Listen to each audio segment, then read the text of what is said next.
Jemaat yang dikasihi Tuhan kita Yesus Kristus, selamat pagi buat kita semua. Sebelum kita mendengarkan firman Tuhan, nats renungan untuk kita hari ini, marilah kita bersatu di dalam doa. Damai sejahtera Allah yang melampaui segala akal, itulah yang memelihara hati dan pikiran saudara-saudara di dalam Kristus Yesus Tuhan kita. Amin. Saudara-saudara yang dikasihi Tuhan, firman Tuhan nats renungan untuk kita hari ini. Kamis tanggal 5 Desember 2024, sesuai dengan Almanak HKBP, tertulis dalam kitab Nabi Yesaya, pasal yang ke-41 ayat 10. Yesaya 41 ayat 10. Janganlah takut, sebab aku menyertai engkau. Janganlah bimbang, sebab aku ini Allahmu. Aku akan meneguhkan, bahkan akan menolong engkau. Aku akan memegang engkau dengan tangan kananku yang membawa kemenangan. Janganlah takut, sebab aku menyertai engkau. Janganlah bimbang, sebab aku ini Allahmu. Aku akan meneguhkan, bahkan akan menolong engkau. Aku akan memegang engkau dengan tangan kananku yang membawa kemenangan. Demikian firman Tuhan. Jangan takut dan bimbang, aku menyertai engkau. Saudara-saudara yang dikasihi Tuhan, semua manusia sejak dahulu sampai sekarang pasti pernah bahkan sangat sering merasa takut. Rasa takut merupakan insting manusiawi yang ada dalam diri semua manusia. Insting ketakutan ini muncul sejak manusia jatuh ke dalam dosa. Kejadian 3 ayat 10. Tuhan melalui hambanya Nabi Yesaya berfirman bahwa kita tidak perlu takut, karena Ia akan selalu menyertai kita. Lebih lengkapnya Nabi Yesaya mengatakan, janganlah takut, sebab aku menyertai engkau. Janganlah bimbang, sebab aku ini Allahmu. Aku akan meneguhkan, bahkan akan menolong engkau. Aku akan memegang engkau dengan tangan kananku yang membawa kemenangan. Firman ini disampaikan Nabi Yesaya kepada umat Israel.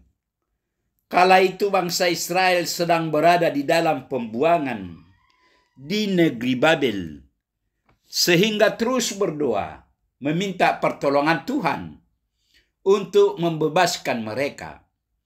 Untuk menjawab doa mereka itulah Tuhan Allah melalui Nabi Yesaya mengatakan, janganlah takut, sebab aku menyertai engkau. Janganlah bimbang, sebab aku ini Allahmu. Aku akan meneguhkan, bahkan akan menolong engkau. Aku akan memegang engkau dengan tangan kananku yang membawa kemenangan.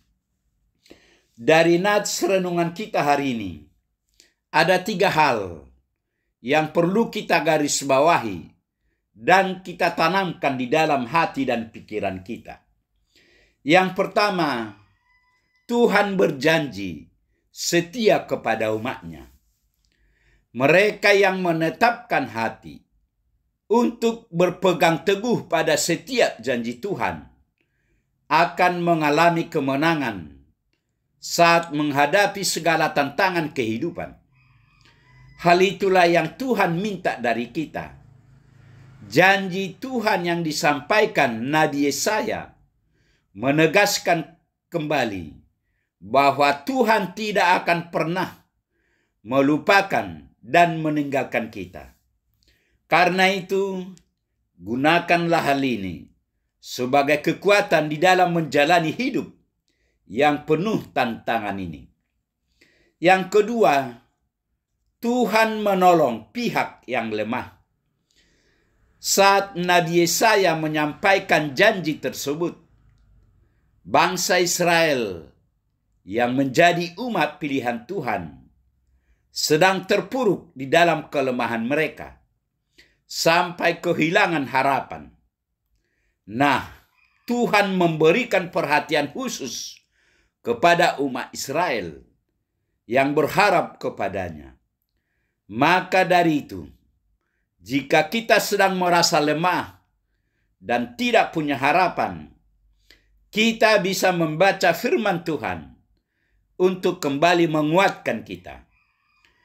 Pertolongan Tuhan akan datang tepat pada waktunya. Jadi iman dan pengharapan kita kepada Tuhan harus terus terpelihara, tidak bisa kendor. Yang ketiga, Tuhan berkuasa. Tuhan juga kembali mengingatkan bahwa Ia adalah Tuhan yang Maha Kuasa dan Maha Perkasa, yang telah berjanji akan tetap setia dan menolong umatnya. Hal ini dibuktikan dengan pembebasan bangsa Israel melalui tangan Raja Kores. Jadi penting bagi kita untuk terus meminta pertolongan dari Tuhan saja dan terus mengimani bahwa Ia mampu menolong kita. Karena itu, marilah kita kurangi rasa takut dengan terus berharap dan berdoa kepadanya. Amin. Marilah kita berdoa. Tuhan Allah Bapa yang bertahta di dalam kerajaan surga, Bapa yang kami sembah hanya di dalam nama Yesus Kristus. Segala puji dan hormat kami naikkan hanya kepadamu ya Tuhan. Pagi ini Tuhan menyapa kami lewat pemberitaan firman-Mu. Firman-Mu mengingatkan kami agar kami tidak takut dalam menghadapi segala masalah, tantangan yang sedang kami hadapi. Berkatilah firman-Mu ini ya Tuhan. Berkati kami semua anak-anak-Mu. Dalam Yesus kami berdoa dan mengucap syukur. Amin.